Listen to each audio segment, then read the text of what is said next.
G'day team, Mike, Oddfellas Travels. So, I've been in Perth about nearly a month and I'm going to be stir crazy. I've got to get out of this city.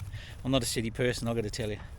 And it's already cost me 4 points and $300 on a red light. But anyway, I will probably head up the coast now and start getting out of bed until Christmas and that with Mum. But it's been a while, and it's time to. I've had the cruiser 3.5 years now, and I've done 136,000 k's. So I think it's about time for anyone that's interested on how the cruiser's gone, and I'll talk about a little bit about it as we go. So I've got to tell you, I absolutely love this vehicle. The only drawback and the only thing that I haven't done to this vehicle was the sound deadening and the heat proofing, and they get really noisy up around. Once you get over about the 90k, they get really noisy, mostly wind noise. But the problem that I do have is, you know, my dog, old Barnes, he lays on the floor on the front, and when it starts getting warm, especially up around the goldfields, the heat that comes through that floor, you can't keep that floor cold. So at this stage the cruiser has done the old telly track, the Frenchman's track, the Creb Creek. We've been up through, you know, most of those places you normally do off of the track. It's done a lot of other dirt road because, you know, primarily most of my work has been prospecting the last 3 years. So I've done a lot of off-road work and a lot of gnarly work when we're talking about off-road, in as much as crossing creeks and the like. You know, there's been a few tracks that if you want to get out where the gold is and follow the track, you've got to get across the creek, and sometimes they're going to be a bit ordinary. But apart from that, it's never let me down. I've had a few trips to Lancelin, only been bogged in the sand once up there, and all I used was the Maxtrax. I haven't used the winch for a recovery for myself. Maxtrax have always managed to get me out, and I've been stuck in a creek line a couple of times, but the rear diff lockers, I've never really had to use the front lockers. I think the only time I used the front lockers was Creb Creek. One of the hills there was quite steep, and it was a little bit wet, getting a little bit cut up because I was further down the line in the vehicles. So the only issue I've had with the vehicle was at about 30,000 k's. I started getting a bit of a noise in the thrust bearing, and I pretty much knew it was the thrust bearing, although when you take it to the dealerships you never know anything. But they confirmed it was a thrust bearing and then replaced it under warranty immediately. The service was really good, to be honest. So the first thing we'll have a look at is this, and there's a bit of a story to it. So we'll talk a little bit about damage. You can see there's a bit of a crack in the lens there. You can see this bit of damage there. So that came about in town, actually, in the goldfields, in a town, and I won't say where it was. But I went to pull in and reverse park, and a fella come out. He looked like it was a brand new Toyota that he had, and I was reversing in next to it, and I think he got a bit concerned I was going to get a bit close, and he come running out from the shop and said, "Oh, wait, I'm going." And so I said, "Okay, mate, you know, I'm not going to." He said, no, wait. And he said, "I'll go." So I said, "All right." I reverse back, so he jumps out. I drive back out, he jumps out to guide me and starts guiding me back, and then I hear a crunch. Or, yeah, I suppose you'd call it a crunch. I looked in the left-hand mirror and seen I just nudged a rhubar on what looked like a brand new BT50. So I got out to have a look. I noticed this damage. I thought, that's not good. So I went back around, thought I'm going to have to write a note and put it on the windscreen. I looked on the BT50 rhubar, and there was just a little bit of white paint there, to be quite honest. You know, one of the cases where it will buff out. I went walking back around, and so I pulled forward a bit, went walking around. Well, the bloke had done the Harold Holt. He'd taken off and left his car there. So and that was the last I've seen of him. So I ended up reverse parking him where I was going to park anyway, and by the time I come back out of the shop, he'd gone, so that was unfortunate. So the other damage, how you going?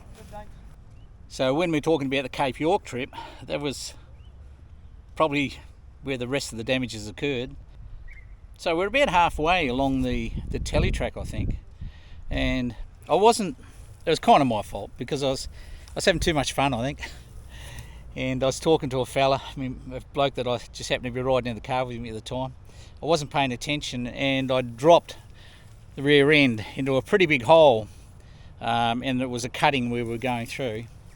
I can't remember, it wasn't long before a creek line we were about to go into, and I dropped down, and I actually nudged the bank, and so I've cracked this flare, 2 cracks in that flare, and it's a bit hard to see, but if you look, there's an indentation in the rear there where it just happened to nudge that rear. It's almost not noticeable, but the flare obviously is. So that was on the telly track. The next day, I think this was going into Nolans Creek. I can't remember exactly, but it was pretty tight. And I was getting a guide, but they brought me a bit close to the left, and I've taken that flare out along there as well. No cracks, just scraped really bad. But I mean, that's 4-wheel driving, and I might draw a bit of flack for this opinion, but if you're going to buy a 70 series, you're not buying a drive around town, are you? I mean, I bought the 70 series because when I decided to start travelling in Australia, which is nearly 4 years, and I made the decision to buy the 70 series because I wanted to get everywhere that I want to go, but I wanted to get back trouble-free, and I wanted a vehicle that was still going to give me another 10 years driving after, 200,000 k's of hard work. So it's done that for me so far, and I can't see any reason why it won't continue on. I over-service it, and I keep it really well serviced. It's always in tip-top mechanical condition, and I'll always keep it that way. Look after the vehicle, look after you. So the other thing I just wanted to mention too is I've put a new set of mirrors on. So you've noticed or not noticed if you've been watching me videos. I went to the recent, only a couple of weeks ago, the Perth 4x4 and adventure show, and I had the Gen 1 Clearview mirrors. These were really cheap, and basically by the time I sold my other ones, I was only about $400 out of pocket. I don't even think it's that, I might have only been $350. And they bolted straight on. I'm really happy with those because the other ones the Gen 1s always tend to stick out too far for me, and I've really noticed the difference, to be honest, having those. The other thing that I'm getting a little bit of, and I've seen this before, is there's a little bit of this rust starting in spots, and it will be fixed under warranty. That's not from being marked. This mark up here, you'll see it's virtually got no rust on it, and that's also from the roof rack I had at the time when I dropped in that bank. It actually hit that clamp and marked the side. But it's not dented, it's just marked. And I mean, we're talking probably 14 months since the Cape trip, and I've got electronic rust protection on this vehicle, and you don't see much rust. It tends to, if there's any exposure, and that's exposed metal there, but it just tends to go a bit grey and doesn't tend to rust. So I'm not quite sure what's going on the door here with these 2 rust pits that I just pointed out. Apart from that, no rust in the vehicle. And anytime I don't drive in salt water, and anytime I do drive along the beach, if I happen to camp on the beach somewhere, I don't drive in wet sand. But as soon as I come back, I get straight to one of the car wash points and give it a really good wash underneath. So what have I done since I've had the vehicle? Well, I put the new Clearview mirrors on. The bar work was on there originally. I had the bar work done prior purchase.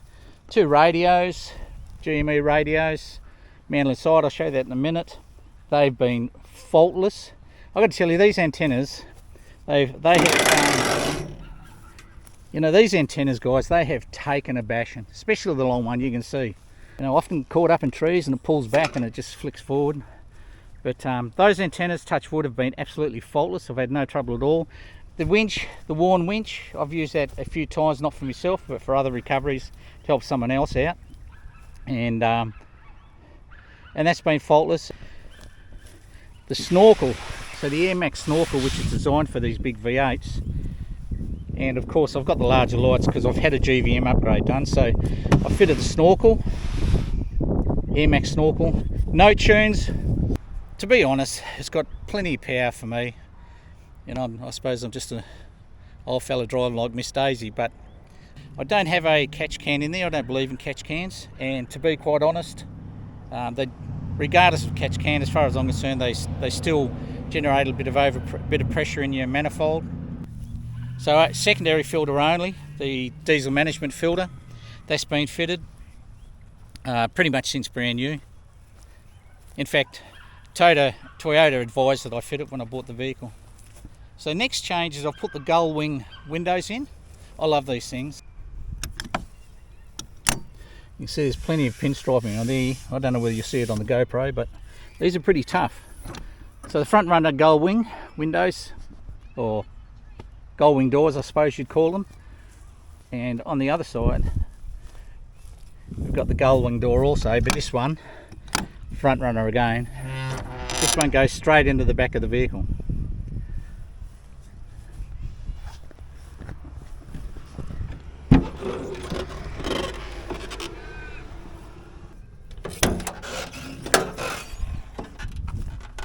See, I'm running two fridges, 60 litre Engel, all fridge, 38 litre Engel I think this is, which I run as a freezer. This is the Starlink system that I'll take everywhere with me. That's actually the drifter bag that they make for Starlink now. I did have the case, and it was very bulky, and to be quite honest, a little bit of a pain in the butt to pack away. But these bags are fantastic. They're purpose made. They've got beautiful, nice soft surrounds for the dish and the mounts and such. They're a great bag, and it takes up little room, and I just generally don't stack anything on top of it. So I have 120 amp hour battery in the back that we'll see in a minute, and 170 watt I think it is solar panel on the roof, and it seems to be fine. But I've also got DC charging. Now this is mounted on the outside of the box because these get really hot, and I did have it in the box initially, and to be quite honest, they must wind themselves down when they start getting warm, because to be perfectly honest, since I've had it here, actually appears to charge faster. Here is 240 volt for plugging in 240 volt if I need it, get everything charged up. That gets very hot as well, so that's also mounted on the outside. I really like the Engel monitors because they show you the temperature, but they will show you and you can see that the hottest point of the freezer today was 13 degrees, and now it's running at -8. That's because I only put it in the back of the vehicle today in preparation to go away. You can see the hottest it's been exterior has been 40 degrees in the has been 53 degrees in the vehicle, and the coolest been is 22, which obviously is when I went out today and I had the aircon running. So I love the drifter setup. Got my drawer system here, that's all tools. Okay, so that's pretty much to the back of the vehicle. They look pretty dark, but they are legal. But this tint, the old car needs a good wash. The glass is a bit stained actually. But this tint I had put on was kind of new at the time. I think possibly, may have been around 3 or 4 years, but it's ceramic tint. Goes on like normal tint, I think. It may be a bit stronger, but it's actually a ceramic tint, and it blocks out, I believe, virtually 98% of UV. And I believe it too, because the difference it made on this vehicle, non-tinted, to having that tint put on was incredible. And I've had tint on all my vehicles, but this is the first ceramic tint, and I've got to tell you, I'll be doing it again. It's getting a bit knocked around, I suppose. So when I have the bodywork done and the paint and everything touched up again, and bring it back to our showroom again, I'm going to replace the tint as well with the same UV tint, because it's crackerjack. I'll put this shelf in the rear And I believe I have done a review on the fitting of this, but I don't think I've done a full review after using it. I decided to go for a two-tone. Look, I built this stuff myself when I was working for Drifter actually, but I decided to try this two-tone look where you have the natural timber and the black, but I think that I should have covered it all. But it's neither here nor there. I am actually going to change this because I found that this sits a bit too far forward. I want to bring this back because I have two 60-litre bladders, and I want to bring this back so I can sit the bladders in the back in a sealed area. There's the compressor mounted under there. Oh, tank's full. Cargo barrier mounted in the back, and this is nothing, just a flat top that goes across here with a front on this side and no front on the other side. But in here is all the other gear, the compressor, the switching in there. Over the other side is the battery. But I'm actually filming this on the DJI Action 3, and I'm going to do a separate review on why I'm moving away and why I've moved to a Sony vlogging camera and why I'm going to move. I'll be buying another one of these Action 3s and a few more bits and pieces for them, because I'll talk about it when I do the review, but they're chalk and cheese as far as I'm concerned, guys. But I'll talk about all of that in another video. I've got outlets on both sides. You can see here, here's an outlet, also connect to the compressor. Well, basically these come out of the tank in the back. The battery's in there. It's all pretty dusty in there, and I never got around to making cover up for here because I really did want to have that very accessible. Emergency switching in there, so I can, you know, simply just cut the voltage straight off from the battery. It's all fused, but all the fusing is all done through the Egon hub. I've got to tell you guys, if you're in Perth, go down to I forgot what they're called, Perth Electrical Performance or Perth Auto, and I cannot remember. I'll post it up on the screen. Egon hub is fantastic. Everything's fused in there. There's only one power supply coming in from the battery, goes through the shunt. This power supply goes to the compressor because it draws quite a bit of current, but it's separately fused. All your terminations in the one place. No running cables all over the car. No having fuses that you've got to hunt around and find. Everything's fused in here. The only additional fuses I got is here, because I didn't want to bring them into a single fuse for the dual compressor ARB compressor. So I left that there, but I run 240 amps in there, which is recommended, and I run a 50 amp in here. So we have a look in the front. Internally, console, I love this. It's Cruiser, who is it? Yeah, Cruiser consoles. I think, and I couldn't be without this now, I just love this console, and I think this is by the Department of the Interior. I've got one radio mounted up there. They're the 370C GMEs. So one up there and another one mounted here. I love these GMEs. Everything's on the screen. One Recaro in the driver's seat, no Recaro in the passenger seat. I don't think Barnes deserved a Recaro, and I wanted to save myself, I don't know, $3.5 grand. So travelling just me and my dog, I didn't warrant that I was going to throw a Recaro in both seats. Might look a bit odd. When they got seat covers on, you really don't notice them much, I don't think, but I will eventually replace that seat, but I'm not going to put a Recaro in again, to be quite honest. They're definitely more comfy and nicer to travel with than the standard cruiser seats. Once the cruise seats are fine within you, but after about 18 months, 2 years, they seem to get uncomfortable for some reason. So I chose to change to the Recaro, but I've looked at I think they're the Shearman seats, I think they're called, and I've looked at them and they look pretty nifty, and the ones I know that have fitted them are really happy with them. So I think probably next year when I do a bit of a revamp on the old girl, and I'll probably put 2 Shearman seats in. And adding within clear view mirrors, I love it.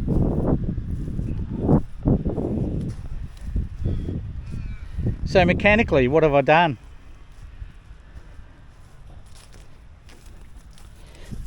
BP51 Old Man Emu suspension. front and rear. 2-inch lift coil springs in the front, Old Man Emu. Same in the back. 400 constant springs. The other thing I've done in combination with the AirMac, in conjunction with the AirMac snorkel, is this is stainless steel, believe it or not, but it's a bit stained from the red dirt from up in the Pilbara prospecting. But I put a 3.5-inch Torquid exhaust on. Now this is DPF back, and I just wanted to breathe a little bit better if I could, but in contrary to that, there's a really big belief following, and I'd say probably 90% of people will say to you, you'll never improve the breathing and you'll get no performance improvement and you'll get no tune out of the V8. You won't get no tone out of the V8 because of DPF. Well, this is from personal experience, and I can tell you that's all BS, because with the snorkel and the exhaust system I put on, I noticed an immediate difference, not in power, but a difference in performance. In as much as it was more responsive. It was definitely more responsive. And regardless of what they say with the DPF and that, my EGT temperatures probably come down about 50 degrees, I would say, under load. I know that personally because I was very interested when I put these on, with all the talk, people telling me it's a waste of time doing the exhaust because you won't get a tone and you won't get no improvement. Well, I know for a fact that's BS now. And to the point of where when I first put the exhaust on and I was going down to see a mate, he thought it was his Old Man 76 coming down that doesn't have a DPF and the same exhaust. But the guys at Torquid were really good, and they guaranteed me, he said, we've designed this to give a tone on a DPF vehicle, but it sounds quite nice now. It does have a nice tone. Let's talk about issues or breakages. So I've already mentioned once in the video that I had a Schonke thrust bearing, and that was replaced pretty quick. I think I was only 29,000 Ks, but that was replaced ASAP. Toyota were really good with that, or the dealer I was with at the moment was really good with that. Got onto that and get it replaced for me straight away. Haven't had a problem since. What are other issues I have? None. I've had no issues with that vehicle, and Stunnard share of four-wheel driving.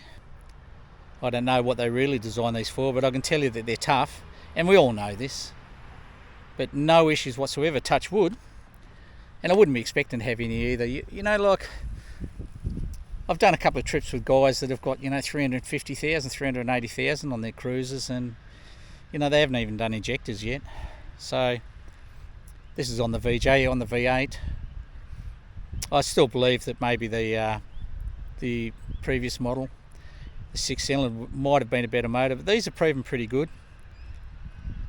So nothing else has broken. The suspension has had a massive workout, because 70% of my travel, 7 months a year, I'm hitting the corrugations pretty hard out in the goldfields, and there's a lot of corrugations out there. So the suspension's been really good.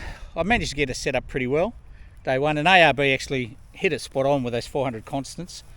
With the camper on, she just sits really, really nice. A little bit of compression on the back, and it drives really well. So if I had a load of money to throw around, and you ask me what's one thing you'd change if you had the cash in hand just to do it, and that would be a track correction. If you're cutting furrows in the sand where it's a bit soft, you'll feel it. You'll feel the rear end trying to find its way, because it's not tracking square on the front. And that goes the same with culverts. Are they called culverts? Basically where it's been really wet and vehicles have driven through the mud and left those channels in the mud, 3 or 4 inches deep. And I know that I've hit these at speed one time, and the rear end likes to kick itself around a bit. So I think if I had the spare cash I could just throw at it, I'd be going in and getting the track correction done with a new diff from one of the mobs that do it, and I might even consider coil suspension if I had that money to throw around. But I won't be doing it at this stage, and I don't believe in spacers, and I don't really believe in offsets either. The The distant axle is designed for the for the placement of the bearings and the weight from the wheels, so I'm not a big believer in spacers. I've also put on top one of those, I believe they train tamer. I can't remember where I got it from, to be honest. But the other thing I added just the other week, and I threw a thing up on Instagram just showing what it replaced, was just one of those mesh covers that you put on top of that intercooler, because that intercooler just fills with little bits of branches and seeds and such that that comes off the trees while you're driving. So that was one addition I have done under the bonnet. The only other thing I suppose is, I'm not sure whether you'll see it, but there's pretty nasty crack on the windscreen. So that's my third windscreen, and I'll bury it. So it'll be the fourth windscreen. So we're getting a bit long-winded. What's in plan for the Cruiser next year? Bigger wheels. I really want to go to 285s. 285 70s, 16s or 285 75s. I've already mentioned that the shelf system that I've got in the back is going to come out. I'm going to put a base floor in, but the battery will be actually mounted on that base floor this time, and it'll be a greater gap between the seats, because that space there is just a nice size for a inflatable 60 litre bladder. And I do run two 60 litre bladders in there when I'm just in the vehicle alone, but also when I'm out camping I take them into town and fill them up to bring water back out to the camper, which is 120 litres, 140 litres of water, because I take a jerry can as well. I've already spoken about the Sherman seats. Sherman seats will be going in. Oh, and the other big thing, the other big change is on the rear. So I haven't seen a 76 series that hasn't got this alloy bit here. I haven't seen one that hasn't got at least one dent in it. And over the period of 3 years, you can see that one of these was just purely and simply the trailer rolling forward when I unhooked. Next year that comes off, and I'm putting a unique rear bar on, with the addition, because the panel work will be done before I do this, with the addition of a protection bar on the back here. So they'll have an addition of protection bar on the back there to protect the lights and that sidewall. Why unique? If you have a look on this site, the only bar work for rear bar work at the moment that I'm aware of, a mount that comes onto where the wheel mount is for the spare wheel, with basically like a strut. So when you open the big door, it opens the wheel with it. You don't have to open the wheels separately. And there's two benefits in that, because those big doors on the back of the Cruiser, they get really heavy. And if we were to have a look,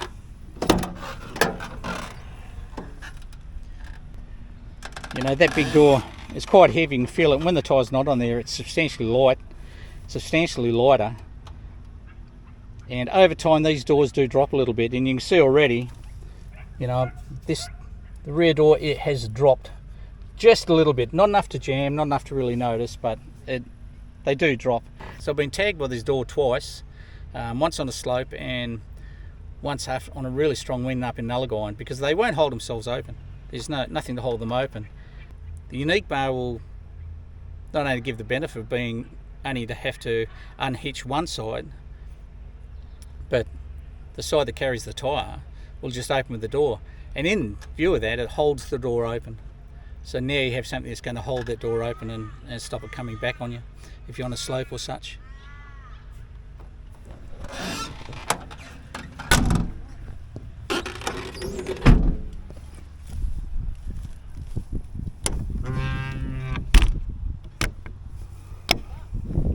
Alright team, that's about it.